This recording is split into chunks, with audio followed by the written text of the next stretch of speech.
Welcome everyone to the October board meeting of Ignite CDA, Coeur d'Alene's, the City of Coeur d'Alene's Urban Renewal Agency.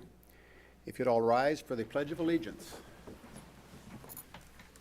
I pledge allegiance to the flag of the United States of America and to the republic for which it stands, one nation, under God, indivisible, with liberty and justice for all. Brad called the Mariners. Thank you very much. I'll lose the first three. I have no Big way. crowd out there. Thanks, Jack, for being here. I wanted to cry. Public comment. I'll entertain a motion then to approve the consent agenda, and please note that the payables for this month are down on agenda item 6, so we'll review and have action on the payables just a little bit later. I'll make a motion to approve the consent calendar. Second. All in favor? Aye. Opposed? Motion carries. Thank you. Atlas Project, the RFP Research Committee. Who's going to talk on that one, Tony? I'll handle that, Mr. Chairman. Numbers are So, gone. just so everybody's aware, on the screen here is a depiction of where Area 14 and 15 is located on the project site. And so the RFP Scoring Committee met on October 18th to discuss the two proposals that we received for areas 14 and 15. And just to refresh everybody's memory on who is on that committee, it's Christy Wood from the City of Coeur d'Alene, myself, Jack Griffing representing Welch Comer, Ben Wharton and Matt Anderson from Heartland Consulting, Troy Tymason, City of Coeur d'Alene, Hillary Patterson, City of Coeur d'Alene, Vernon Mandel, Ignite, Danielle Quaid, Ignite, and Olivia Metz, Ignite. So that's the team that reviews these proposals. So for areas 14 and 15, Ignite received two proposals, one from the SMOC development team. The key principals were Don Smock Jr., and Harmony Homes, and they propose a development program of 15 single-family units on both areas. And the Butler team was the second proposer. Their key principal are John Butler, Ann Butler, and Aspen Homes, and they also propose 15 single-family units on both areas. The SMOC team, including escalation on the purchase price, bid $2,250,000 for areas 14 and 15, and the Butler team, including escalation, bid $2,300,000 for areas 14 and 15, so a $50,000 difference over the Butler team had over the SMOC team.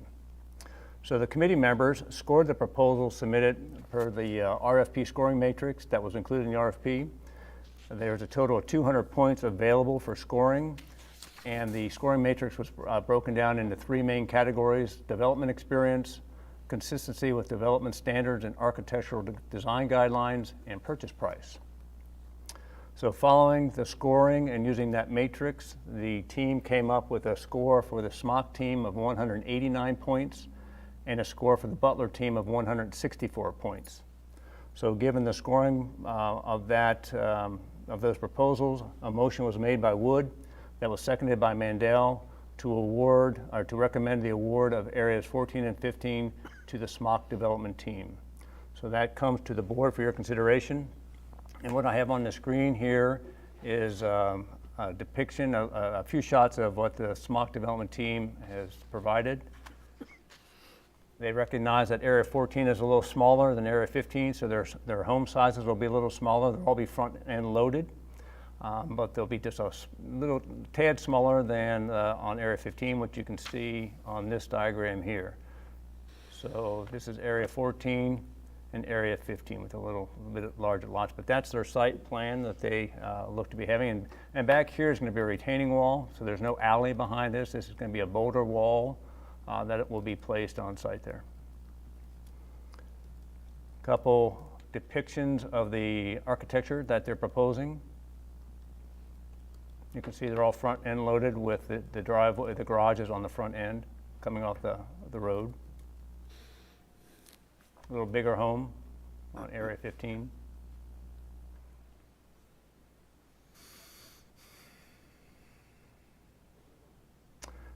So just wanted to share that with you and entertain any comments you might have. Danielle and I can represent the team since Olivia and Brennan are not available. Questions or comments? Or a motion to approve or accept? Oh, I would just say I did look over both full proposals, and I agree with much of what was noted in the minutes from the meeting on the group. I agreed wholeheartedly with their evaluation. So with that being said, I would make a motion that we, let's see, how do we do this? Give direction to, can you help me, Tony? You just go ahead and accept the committee's recommendation to award areas 14 and 15 to the SMOC development team. Just make sure I'm doing giving you the right instructions. I would like to make a motion that we approve the recommendation of the review team to accept the SMOC development team proposal. Second. Moved and seconded. Any discussion? All in favor? Aye. Any opposed? Thank you. That motion carries. Well, it's an awkward motion, then it carries. So that's good. Beautiful.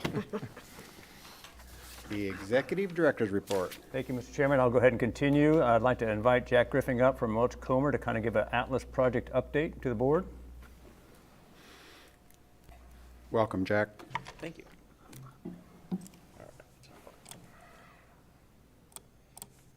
Okay. How's everybody doing today? Good. Good. Good? Perfect. All right. Today's October 19th. This is our Atlas and Ramsey Hall update for the board. We've got one action item, which is the Atlas landscaping contract, and then a small update on the Mount Hink development approach. Phase 1 and 2 landscaping is ongoing. This picture on the left shows some of the area around areas 3 and 4, which is the Toll Brothers development that is ready for new plants. And phase 2, we're continuing with concrete work, curb gutter, and sidewalk as concrete becomes available on that project. As for at the Ramsey project, we had agreed with ITD at the beginning of the project to provide an approach from Ramsey Road into the ITD site off the east side of Ramsey Road, and we started construction on that. So demo is just about finished. There's a little bit more curb to remove, but that's should be done here shortly, and then we'll be building back up and doing a little bit of concrete work to get us through the winter on that. As for construction schedule for the remaining work out at Atlas, the Atlas 2B phase, which the Riviera is already under construction contract for, is planned for work this winter and then paving in late spring. And then the other remaining portion of the site would be this phase 3 construction, for which I'll talk a little bit more about that later, but construction dates on that are still to be determined. Ramsey Hall. We've cut the number of trucks hauling to Ramsey down a little bit since the last update, and that's because we're getting close to done, which is good news. So hauling 1,500 to 3,000 cubic yards per week, and then we think that there's 50,000 yards or so of what we call 6% soils left in Mount Hink at the Atlas site, which we can reuse in limited capacity at the Atlas side. The current plan is to stop hauling, at least for the moment, starting Monday, October 21st, because Ramsey Pit is getting full, and we're going to continue to evaluate if we can use some of the material that we had been hauling to Ramsey Pit on site, and evaluate how much of the remaining mountain is 6% versus is unsuitable that we can't use for any structural purposes.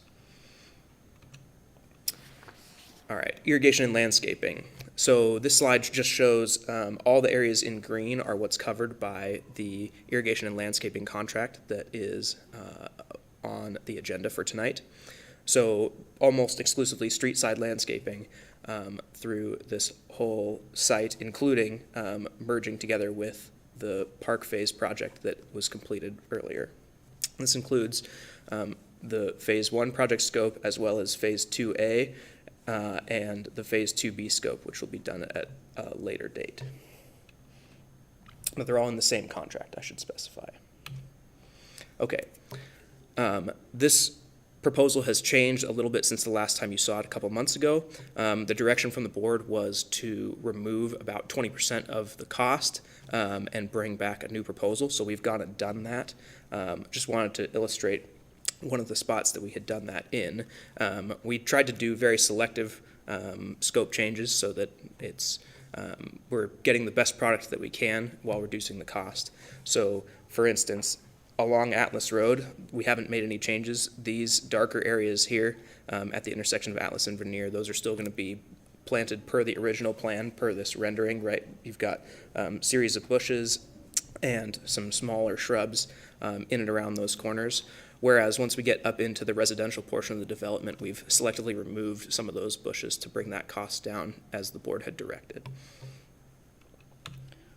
So what do we have for you today? The 20% cost reduction results in a total contract amount just shy of $1.24 million. So the action item for the board today that we're recommending is authorizing Tila Riviere agreement in the amount of $1.24 million for landscaping and irrigation infrastructure in phases 1 and 2. As far as the Mount Hink development, we have a couple of preliminary site plans, just top-down 2D views that we're considering for that area, bounded by the Prairie Trail on this east side, Celtice Way, just off these images to the north, and then this is Hartwood Road and Lumber Lane from those previous full site overviews. So a couple different styles of roadways that might go through here, and we're still looking at which of these options or a different option might result in the best product for the neighborhood and a good return on investment for the board. We're planning to bring an action item to the board next month for further direction on this piece of work. That's what I have. Any questions on any of that? And I don't know if this is for you or Tony and maybe another time, but I've kind of wondered about the signage that we talked about, and I drive that roundabout a couple of 3 times a day, the Atlas, and now, the 3-story apartment building there, and I keep looking over, and it's like, boy, it seems like that's where the big signage was gonna go, but there doesn't seem like there's room, but maybe. Yeah, so you're alluding to, this is the Atlas Road, Celtice Way roundabout, and you're absolutely right, that big sign you guys had reviewed a couple months back is intended to go on the southeast corner of that Because it roundabout seems like intersection. it's kind of sunk down there in a wall, and Yeah, so the developer had built a wall through there, and Ignite had paid for a small portion of that as well that will help retain Celtice, this path on the south side of Celtice Way right through here. And we're in discussions with that developer as to where that sign can be placed. The city has let us know that placing it in the public right-of-way as we had originally intended is maybe not ideal, so we're looking at some other options for that. okay. Well, just that is kind of the big main sign, and we don't want it to get lost in the. Absolutely, yeah, and it hasn't gone anywhere. Yeah, We're yeah, just making yeah. sure we put it in the right spot, so we only have to build it once. Yeah, I don't know if Tony had any feedback or. No, I wasn't aware that the city wasn't excited about it being in the public right-of-way. That's kind of news to me, so I don't understand that quite yet, so. That's a relatively new development for us as well.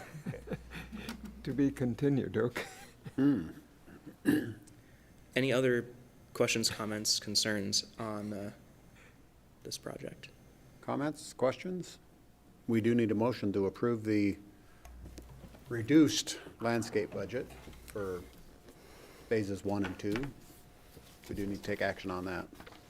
I'll make a motion that we approve the Atlas Phase 1 and 2 street side landscaping with a value not to exceed $1,240,000. Second. Moved and seconded. Any questions? All in favor, say aye. Aye. Opposed? Say nay. Motion carries. Thanks very much, Jack. Thank you. I guess we'll hear some more about the signage in a next board meeting. Yes, we will. So at this time, Mr. Chairman, we need a motion to approve the payables. So now, because of the landscape project, it's time to approve or take action on the payables. I'll make a motion to approve the payables as submitted. Second? Moved and seconded. Any discussion? So just to be clear that we are distributing this 1.177098 directly to the taxing districts. We are writing the checks from Ignite to the taxing districts, Yes, that's correct? the current direction from the county. They would prefer we do that. Okay, And we will probably be doing that next week. I'd like to get those checks issued by the end of the month. We're currently having a bit of a discussion with the county about truly understanding the correct way to handle the highway districts. There's different camps of thought about how to apportion those funds to the highway districts, and I'm working with the city and the county on that at this time. Okay. So we'll have that all ironed out before we cut any checks, make sure we're doing it the correct way. Yeah, that's a change from our finance committee. yes, that's all, I'm just I'm getting clarity. But the dollar amount will stay the same, it's just getting the correct apportion to the correct taxing districts is still under review. Okay, thank you. Then I'll make a motion to approve the payable. I'm making all the motions tonight. I'll make a motion. We already got have a that motion done. and seconded. Yeah. Sorry. Ooh, No that's problem, okay. no problem. You could do it again if you wanted. No, It could be a double one. It's been a long week. Any further sorry. discussion? No. All in favor, say aye. Aye. Opposed, say nay. That motion carries. Thank you. Now it's time for board commissioner comments. Any board commissioner comments? Mr. Chairman, I guess I would just add that after this meeting, we're going to, for those who have time, to go up to the Sherman Park dedication that's going to take place, starting Rotary, at yeah, 5 they're- o'clock today. They're opening their park. And they did Grand hold off openings comments, I tonight. understand, until 5:30. If we get there early, will they start early? We can only hope. Probably. I mean, if we get there by 5, will they start at 5? Who knows? They said they would wait for us for their announcements. Okay, whatever that's good. going to be, so. Any other board commissioner comments? Thanks for that, Steve. That was good. Well, I would just comment, if folks didn't happen to watch our council meeting last night, during the public comments, we had a very nice comment from our former city attorney, Mike Ridley, about the district and just some, we've had, I know we get mixed reviews at times, but he did a nice job of reviewing for folks, what the accomplishment and what at least a lot of us think the value has been and is and will go forward. So anyway, that was during our Nice. public comments. That's good. Mr. Chairman, I might add, when you look at all the things that the Lake District did, and we did a video, and Tony's put together some nice information on everything that accomplished. So if you look at McEwen Park, if you look at the parking garage, if you look at all the stuff, that stuff is all paid for, and it's owned by the citizens of Coeur d'Alene. And so I think it's a huge accomplishment when you look at all the assets that the Lake District has created and the value. That parking garage would probably be, we thought it was expensive when we built it, right? Wow. Yeah, it was. But it was well worth it, because it would probably cost twice as much At to least, build it yeah, at today. So the city of Coeur d'Alene got a good value for all the investments made, and they own a lot of really nice assets. Beautiful parks and stuff created, yes. Further note, I would, I know that there's been sometimes, some feedback that, oh, yeah, but it should be about job creation. And I was thinking about iginte, one of our major industries is construction. And when you think about over the years, I mean, just since I've been on the board and with the Atlas project, but I know, with McEwen, how much money, how many construction workers and vendors and suppliers have been employed because we had urban renewal projects. And, you know, when they don't work for one project forever. So, I mean, if you create those jobs, they move to different ones. But that, you know, I would guess if you looked at all of those, that would be a huge job creator. That would be. Yeah. And in addition, we're giving back $1,177,000 go. on top of that, so. Yeah. Appreciate it. Awesome. Now we'll entertain a motion to enter executive session. I will move to go into executive session under Idaho Code Section 74-206, subsection 1B, to consider the evaluation of the Ignite CDA Executive Director. Second. Moved and seconded. Roll call, please. Chapkus. Here. Whitmire. Yes. Evans. Yes. Garcia. Yes. Hoskins. Yes. English. Yes, We're in executive session, and Jeff, that's a wrap. nobody on Zoom, huh?